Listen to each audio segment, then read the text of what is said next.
An insurance deductible is something that you commit to your insurance company to pay a portion of the claim on something that goes wrong. So most insurance companies these days give us all across the board $1,000 deductibles. So if you have full coverage insurance on your car, you have two different deductibles. You have two different policies. One is a collision and one is a comprehensive policy.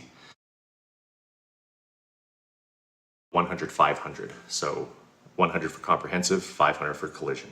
We're here to help. So give us a call. Anywhere in El Paso County, Teller County.